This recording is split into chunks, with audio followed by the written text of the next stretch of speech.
আউযু বিল্লাহি মিনাশ শাইতানির রাজিম। সূরা আল ইমরানের ৫১ নম্বর আয়াত থেকে অনুবাদ করছি। নিশ্চয়ই আল্লাহ আমার প্রভু এবং তোমাদেরও প্রভু, তাই তোমরা তার ইবাদত করো, এটাই সঠিক পথ। কিন্তু ঈসা যখন তাদের মধ্যে অবিশ্বাস টের পেল, তখন বলল, আল্লাহর পথে আমার সাহায্যকারী কারা আছে? তার অনুসারীরা বলল, আমরা আল্লাহর পথে সাহায্যকারী, আমরা আল্লাহর প্রতি ঈমান এনেছি। তুমি সাক্ষী থাকো যে আমরা মুসলিম, আমরা আল্লাহর অনুগত। তারা আল্লাহর উদ্দেশ্যে বলে, হে আমাদের প্রভু, তুমি যা নাজিল করেছ আমরা তা বিশ্বাস করেছি এবং তোমার রাসূলের অনুসরণ করেছি।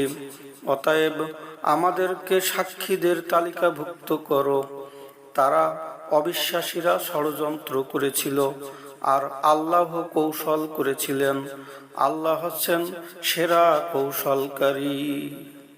স্মরণ করো যখন আল্লাহ বলেছিলেন, হে ঈসা, আমি তোমাকে নিয়ে নেব, তোমাকে আমার কাছে উঠিয়ে আনব, তোমাকে অবিশ্বাসীদের থেকে পবিত্র করব এবং কিয়ামত পর্যন্ত তোমার অনুসারীদেরকে অবিশ্বাসীদের উপরে রাখব। তারপর আমার কাছেই তোমাদের প্রত্যাবর্তন হবে। তখন আমি তোমাদের মতানৈক্যের বিষয়ে তোমাদের মধ্যে মীমাংসা করব। যারা অবিশ্বাস করে আমি তাদেরকে দুনিয়া ও আখিরাতে কঠিন শাস্তি দেব, তাদের কোনো সাহায্যকারী থাকবে না। আর যারা বিশ্বাস করে ও সৎ কাজ করে, তিনি তাদের প্রতিফল পুরোপুরি দেবেন। আল্লাহ জালেমদের ভালোবাসেন না। আয়াত সমূহ ও প্রজ্ঞাময় বাণী থেকে এটা তোমাকে আবৃত্তি করে শোনাচ্ছি। আসলে ঈসার দৃষ্টান্ত আল্লাহর কাছে আদমের মতোই। তিনি তাকে মাটি থেকে তৈরি করেছিলেন, তারপর বলেছিলেন হও, তখন সে হয়ে যায়। সত্য তোমার প্রভুর পক্ষ থেকেই আসে, তাই সন্দেহ পোষণকারীদের দলভুক্ত হইও না। তোমার কাছে পূর্ণ জ্ঞান আসার পরে কেউ তার ব্যাপারে তোমার সাথে বিতর্ক করলে বলবে, এসো আমরা আমাদের ও তোমাদের পুত্রদেরকে, স্ত্রীদেরকে ও নিজেদেরকে ডাকি। তারপর সবাই একত্রে প্রার্থনা করে মিথ্যাবাদীদের উপর আল্লাহর অভিসম্পদ দেয়। নিঃসন্দেহে এটাই সত্য বর্ণনা। আল্লাহ ছাড়া কোনো উপাস্য নেই এবং নিঃসন্দেহে আল্লাহই হচ্ছেন পরাক্রমশালী পরম প্রাজ্ঞ। তারা যদি না মানে তাহলে আল্লাহ গোলযোগ সৃষ্টিকারীদের সম্পর্কে সম্যক অবগত আছেন।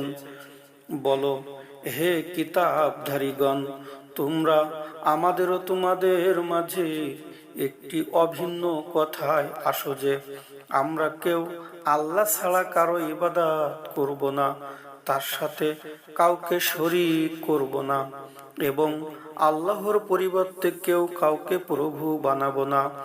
যদি তারা অসম্মত হয় তাহলে তোমরা বলবে, তোমরা সাক্ষী থাকো যে আমরা মুসলিম। হে কিতাবীরা, তোমরা ইব্রাহিমের ব্যাপারে কেন বিতর্ক করছো, অথচ তাওরাত ও ইনজিল তার পরেই নাজিল করা হয়েছে? তোমরা কি বুঝো না? শোনো, তোমরাই তো ইতিপূর্বে এমন বিষয় নিয়ে বিতর্ক করেছ যে বিষয়ে তোমাদের কিছু জ্ঞান আছে, কিন্তু এখন যে বিষয়ে তোমাদের কোনো জ্ঞান নেই তা নিয়ে কেন বিতর্ক করছো? আসলে আল্লাহ জানেন, তোমরা জানো না। ইব্রাহিম ইহুদি কিংবা খ্রিস্টান ছিল না, বরং সে ছিল একনিষ্ঠ মুসলিম। সে মুশরিকও ছিল না। অবশ্যই ইব্রাহিমের ঘনিষ্ঠতম মানুষ তারাই যারা তার অনুসরণ করেছিল, এবং এই নবী মুহাম্মদ ও যারা ঈমান এনেছে তারা আল্লাহ ঈমানদারদের অভিভাবক। কিতাবীদের একটি দল তোমাদেরকে বিভ্রান্ত করতে চায়। আসলে তারা কেবল নিজেদেরকেই বিভ্রান্ত করছে, কিন্তু তারা তা বুঝতে পারে না। হে কিতাবীরা, তোমরা কেন আল্লাহর আয়াত সমূহ অমান্য করছো, অথচ তোমরাই তার সত্যতার সাক্ষ্য দিচ্ছ? হে কিতাবধারীরা, তোমরা কেন সত্যকে মিথ্যার সাথে মিশ্রিত করো এবং জেনে শুনে সত্য গোপন করো? কিতাবধারীদের একদল বলেছিল, ঈমানদারদের কাছে যা নাজিল করা হয়েছে তা দিনের প্রথম ভাগে বিশ্বাস করবে এবং শেষ ভাগে অবিশ্বাস করবে, এতে তারা ফিরে আসতে পারে। আর তোমাদের ধর্মের অনুসরণ করে এমন লোক ছাড়া বিশ্বাস করবে না। হে নবী, তুমি বলো, আসল পথ হচ্ছে আল্লাহর নির্দেশিত পথ। তারা আরো বলেছিল, তোমরা এটাও বিশ্বাস করবে না যে তোমাদের যা দেওয়া হয়েছে তেমনটি অন্য কাউকে দেওয়া হতে পারে। অন্যথায় তারা তোমাদের প্রভুর সামনে তোমাদের সাথে বিতর্কে লিপ্ত হবে। বলো, অনুগ্রহ তো আল্লাহর হাতে, তিনি যাকে ইচ্ছা তা দান করেন। আল্লাহ এক দানশীল মহাজ্ঞানী, তিনি যাকে চান নিজের অনুগ্রহের জন্য বেছে নেন। আল্লাহ মহা অনুগ্রহের অধিকারী। কিতাবীদের মধ্যে এমন লোক আছে যার কাছে তুমি বিপুল সম্পদ আমানত রাখলেও সে তা তোমাকে ফেরত দেবে। আবার তাদের মধ্যে এমন লোকও আছে যার কাছে তুমি একটি দিনার মুদ্রা আমানত রাখলেও সে তা তোমাকে ফেরত দেবে না, যদি না তুমি তার কাছে দাঁড়িয়ে থাকো। এটা এই কারণে যে তারা বলেছে, মূর্খদের ব্যাপারে আমাদের কোনো দায়িত্ব নেই। তারা আল্লাহ সম্পর্কে জেনে শুনে মিথ্যা বলে। যে তার ওয়াদা পূরণ করবে এবং তাকওয়া অবলম্বন করবে, অবশ্যই আল্লাহ এরকম মুত্তাকিদের ভালোবাসেন। যারা আল্লাহর ওয়াদা ও নিজেদের শপথকে সামান্য মূল্যে বিক্রি করে দেয়, তাদের জন্য পরকালে কোনো অংশ নেই। কিয়ামতের দিন আল্লাহ তাদের সাথে কথা বলবেন না এবং তাদের দিকে তাকাবেন না। তিনি তাদেরকে সংশোধনও করবেন না। তাদের জন্য রয়েছে যন্ত্রণাদায়ক শাস্তি। আর তাদের মধ্যে একদল লোক আছে যারা আল্লাহর কিতাব পড়ার সময় জিহবা বাঁকা করে, যাতে তোমরা তাকে কিতাবের কিছু অংশ মনে করো, অথচ তা কিতাবেরও অংশ নয়। আর তারা বলে, এটা আল্লাহর পক্ষ থেকে, অথচ তা আল্লাহর পক্ষ থেকে নয়। এভাবে তারা জেনে শুনে আল্লাহ সম্পর্কে মিথ্যা বলে। আল্লাহ কোনো মানুষকে কিতাব, প্রজ্ঞান, নবুয়ত দান করার পর সে মানুষদেরকে বলতে পারে না যে তোমরা আল্লাহর পরিবর্তে আমার দাস হও, বরং তোমরা প্রভু পরায়ণ হও, কারণ তোমরাই তো কিতাব শিক্ষা দিতে ও নিজেরা তা পাঠ করতে। ফেরেশতা ও নবীদেরকে প্রভু বানাতেও সে তোমাদের নির্দেশ দিতে পারে না। তোমরা মুসলমান হওয়ার পর সে কি তোমাদেরকে কুফরির দিকে নির্দেশ দিতে পারে? স্মরণ করো, যখন আল্লাহ নবীদের কাছ থেকে অঙ্গীকার নিয়েছিলেন, আমি তোমাদেরকে যে কিতাব প্রজ্ঞা দান করেছি তা গ্রহণ করো, অতঃপর তোমাদের কাছে যা আছে তার সমর্থক একজন রসূল আসবে, তখন অবশ্যই তোমরা তার প্রতি ঈমান আনবে এবং তাকে সাহায্য করবে। তিনি বলেছিলেন, তোমরা কি স্বীকার করলে এবং এ ব্যাপারে আমার চুক্তি গ্রহণ করলে? তারা বলেছিল, স্বীকার করলাম। তিনি বলেছিলেন, তাহলে তোমরা সাক্ষী থেকো আর আমিও তোমাদের সাথে সাক্ষী থাকলাম। এরপর যারা ফিরে যাবে, অঙ্গীকার ভঙ্গ করবে, তারাই অন্যায়কারী। তারা কি আল্লাহর দিন ছাড়া অন্য দিন চাই? অথচ আসমান সমূহে আর জমিনে যারা আছে তারা স্বেচ্ছায় অনিচ্ছায় তার অনুগত হয়েছে, আর তাদেরকে তার কাছেই ফিরিয়ে নেওয়া হবে।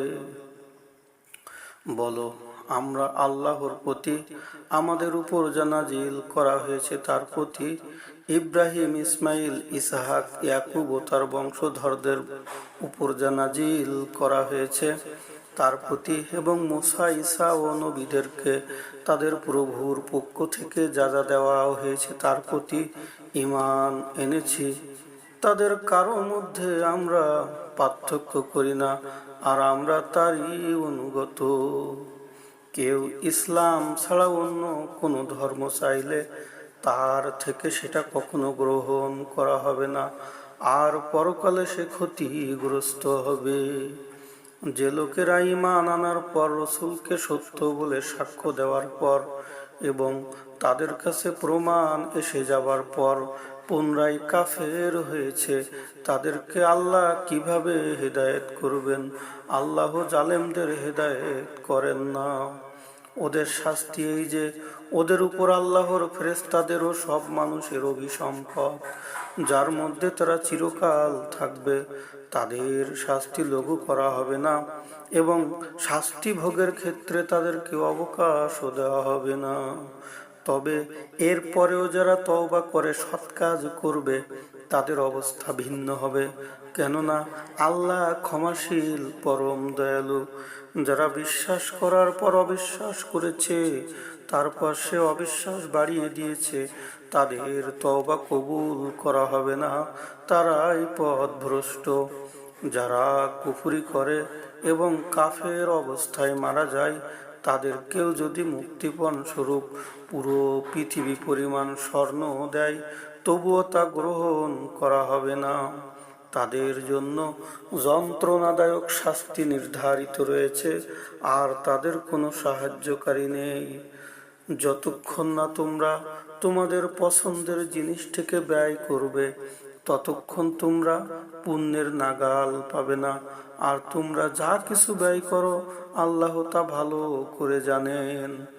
তাওরাত নাজিল হওয়ার পূর্বে ইসরাইল ইয়াকুব নিজের জন্য যে খাবার হারাম করেছিল, তাছাড়া বনি ইসরাইলের জন্য সব রকম খাবারই হালাল ছিল। বলো, তোমরা যদি সত্যবাদী হও, তাহলে তাওরাত নিয়ে এসো এবং তা পাঠ করো। তারপরেও যারা আল্লাহ সম্পর্কে মিথ্যা বানিয়ে বলে, তারাই জালিম। বলো, আল্লাহ সত্য বলেছেন, অতএব তোমরা একনিষ্ঠ ইব্রাহিমের ধর্ম অনুসরণ করো। সে মুশরিক ছিল না।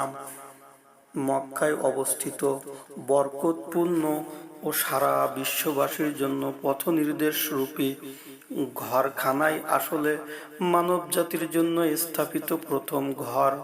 এতে কতিপয় স্পষ্ট নিদর্শন আছে, যেমন মাকামে ইব্রাহিম। এই ঘরে যে প্রবেশ করবে সে নিরাপদ।